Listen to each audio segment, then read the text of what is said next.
Welcome back to the Hockey Show. I'm so glad you joined me today for me to talk about these old guys. They're all meeting up in this room as they do every year. They're so excited for it. It's like a field trip in school. They get to go see their friends. They go into these groups and they're discussing in these groups exactly what the changes that they want to make to the rules of the NHL. So they do this every year, and most of the rules you look at today, at least the guidelines of rules, are determined kind of by these meetings, and then the meetings go on to other things by committees, and the committees vote, and blah, blah, blah, blah, blah.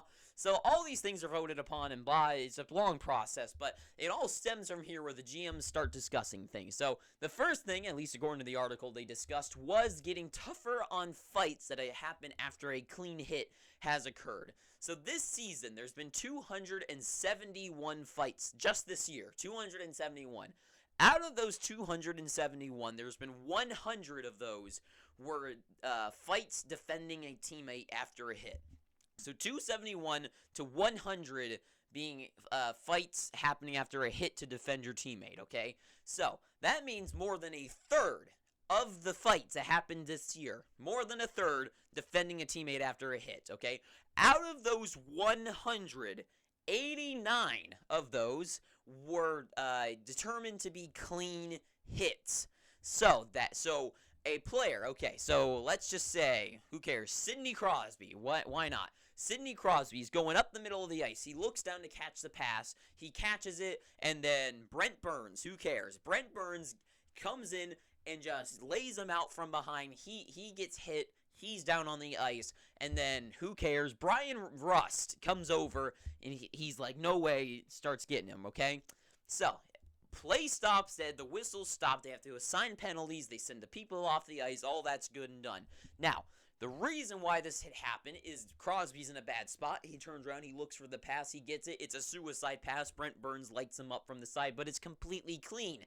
He had the puck. Brent Burns just took advantage. He gets the puck, looks up, bam, he's dead, okay? So Crosby's dead, play stopped, all of that is assessed, right? So, this is dumb in my eyes. It is a clean play, and this is what hockey is. How do you get the advantage by being physical? If you're a skilled team, you try to be more skillful than the other team. How do you stop a skilled team? You get physical with them. You got to play rough, and you got to knock them off the puck. If you're not going to beat them with your stick, you got to beat them with your body. So, that's how hockey works. Guy like Brent Burns versus Sidney Crosby, he's got to be more physical against him, right? That's how you get the advantage, and that's how hockey evens out. So, this does make sense. I think this rule change would make sense to add in more tough restrictions to this. So, in my head, if it is determined a clean hit, and I know this is where there will be controversy, though, because then people the old people will be like, oh, that's ridiculous, he was obvious, it's ridiculous, they don't want them to win, blah, blah, blah, the refs are only for the other team, that was dirty, oh, that was dirty. That's what they're all gonna say, right? So, Brent Burns, in this situation, all the old people and the Penguins fans are going to be like, he's a dirty player, Carolina's dirty, refs, how that is a dirty hit, that is not clean, he hit him from behind, that's an interference or something, it's targeting, who knows. But it's not, though. The answer is that it is a clean hit. And it'll be one of these situations, and it might turn into one of these things like the Golden Knights versus the Sharks when Pavelski's whole thing happened. Like, it'll be kind of on two sides. It's like, on one side, you can look at it like, well, what the hell were they thinking? But the Golden Knights doing. On the other hand, it's like, well, Pavelski technically he only got knocked over, so there's always, everything has two sides of the argument, but every single hit is going to be like that, and then it turns into a fight. So the real question, though, is what is the, excuse me, what is the, What do you do about it? How are they going to assess it? Well, they're thinking of, Rob Blake said that they're thinking of doing a double minor to a major penalty on a retaliation instigator penalty for defending his teammate after a clean hit. So all these times, so let's say, in this situation, Brian Rust goes over, starts punching Brent Burns. He gets sent off for a double minor. So now the Hurricanes get a 4-minute power play against the Penguins in this situation. In my head, that is a little bit too much. I would say just a simple minor penalty would probably be my choice here. I think just one minor penalty, 2 minutes, because there was no because the penalty's already going out there for the fighting, and so you send them off, and then you send another guy off, or maybe you just keep him in there for the yeah, you'd have to send 2 guys off, so that it would kind of even it out, because you have to send another guy from the ice into the penalty box as well. So Brian Rust goes off the ice, not just him, but now you got to send someone else. So now Crosby, who just got hit, and he's probably rattled for a second, well, who knows, Rust is now off the ice, and let's say they send off Dumoulin, let's say. So they send off Dumoulin, and they're like, I think that evens it out. So you're now missing 2 guys from the ice from your team, and now the Hurricanes get a power play. I think that does equal everything out, and I think that is the right situation to do. But then, of course, there will be a lot of controversy of, like, what's a clean hit? How do they determine a clean hit? Do they get to video review the clean hit and decide if it's clean? And if or not, maybe, or what if the referees get it wrong? Maybe it is a completely dirty clean hit. And that kind of goes into the next rule that they're actually talking about is puck over the glass / high sticking by your own teammate video reviews, which I think the high sticking by a teammate one, it is annoying, but does it happen that much? I know it happens, but does it happen that much to really care about it? But the puck over the glass, I believe there's like 2 sides of the coin. I think it's like it's going off of your own teammate's stick or just going over the glass, right? They worded it weird by improper ways, but I don't know what the hell that means. But I do think they should video review these things. I think, you know what? No. I think puck over the glass, I don't like this one. I don't like this one I like the high sticking one because then you can go back, but then at the same time, how often does it really happen?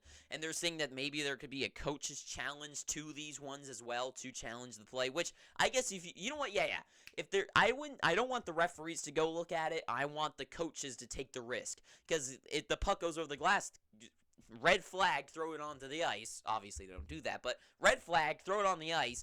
Coach's challenge, and now it's like, well, fingers crossed. Did it hit the glass? Did it hit a player's stick? What did it go off of? And they go check the review, and then it's kind of, I think that'll make it more interesting for the fans. I don't want it to be an automatic. I don't want it to be an automatic video review because that'll be really annoying to just go back, and we're going to have to take 2 minutes every time the puck goes over the glass to check to see if it is a penalty or not. I want there to be a coach's challenge so everyone's like, oh, maybe this coach saw something we didn't. Oh, boy. And you see it's like, oh, did it touch the glass there? It's close. And then it's like, oh, what's going to happen? So that does make it interesting to double check it because usually I do think it is a pretty obvious case. Usually when you see the out of delay of game penalty, it is a pretty obvious penalty to see. But sometimes it's like, oh, but maybe it did touch the glass or maybe it did go off a stick. So, but I don't think there will be that many coaches' challenges of that, but I do think there would be enough to make it interesting to see. And the video review will obviously show what happens, or maybe it'll be close. Who knows? The teammate stick one is whatever. I mean, I guess if you want to double check it, but that seems kind of ridiculous. It doesn't happen enough for that to really be a concern in my eyes, at least. And but the one con though, and I forget which GM said this. Was it no? It wasn't Gruyere. It was one of the bigger GMs. I should have wrote it down. But they said it wasn't. Was it Joe Sakic? It might have been Joe Sakic. He said, "Where does this lead to though? Because you start checking for tripping penalties. You start checking for slashing penalties. Like, could you imagine a slashing penalty every time?" The referee's like, he didn't slash him. They throw the red flag, and they go check the review, and it's like, well, his stick hit him, but does that count as slashing? It would just be, it is kind of annoying. It's like, when does this stop? When does every penalty just get reviewed? And I do think it is stupid. So for me, over the glass, usually it's kind of obvious when it happens. The high sticking ones, like, whatever. If it happens, it happens. I guess the referee should pay more attention to high sticking calls. But that is the thing, is where does this lead to? And the one other thing they talked about in day one of this meeting is the mandatory cut resistance materials, clothing, equipment. And for me, this is a really bad one. So they're saying like the socks and I guess wrist guards. And I know they have a neck protector thing, which if they made now a lot of committees have to approve of this. Mike Gruyere of the Sharks, he said, you can't see the hat. There you go. He did say that he doesn't think Oh, it's not there anymore. Never mind. He said that he doesn't think the players would approve of this one, and I definitely wouldn't if I was a player. I put on the neck protector things. I don't know what socks you're talking about. I guess it's just a really thick sock, I'm guessing, and a wrist guard thing. That would be so annoying. It wouldn't change people's games, but I mean, like that wouldn't, and it wouldn't look cool either. Like the one thing like about lacrosse, I guess indoor lacrosse, not outdoor lacrosse, but like sometimes like you take a look at their goaltenders, it looks stupid. Hockey's already having a tough time growing, which is a whole thing I'm going to talk about one day. But could you imagine now instead they zoom in, everyone looks like they're wearing a bow tie or something? Like, could you imagine that? That would be so stupid for the sport. Hockey's supposed to be like, oh man, they're wearing knives on their feet and they punch each other. Could you imagine if they start seeing people wearing all these stupid protections? I think that's, and they can wear them if they want. No one wears them. No one cares. It's highly unlikely to ever get cut by things. The only Evander Kane got cut because didn't he get stepped on? Like it is unlikely for people to get cut, and if they do, then they have the option to wear this stuff already, and no one does. You know why? Because it never happens. Your gloves and jersey and stuff already protect your wrist, and your sock. Are you kidding me? That's stupid. The neck one, that's not even what they were talking about. They were talking about socks and the wrist guards. They weren't even talking about the neck protector. So I don't know. It seems pretty stupid to me. So out of the rules that they discussed so far, I'm good with the first one, but not with their double minor. I think just a simple minor would do. Puck over the glass, I guess, would be interesting if it's a coach's challenge, not an automatic review. But I do think it does go to, like, where does this lead to?